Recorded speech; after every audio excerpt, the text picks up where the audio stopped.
আলু ভাজা আমাদের সবার বাড়িতেই তৈরি হয়। গরম গরম রুটি পরোটা লুচির সাথেও ভাল লাগবে, আবার ভাতের সাথেও খেতে খুবই ভালো লাগবে। একটু সরু সরু করে আলু কেটে নিয়েছি, আর পেঁয়াজ কেটে নিয়েছি।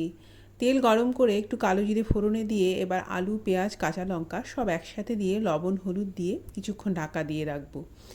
তারপর নেড়ে চেড়ে এইভাবে যখন আলুটা প্রায় ভাজা ভাজা হয়ে আসবে, তখন আমি এখানে সরু সরু করে কাটা কিছুটা ক্যাপসিকাম দিয়ে দিলাম।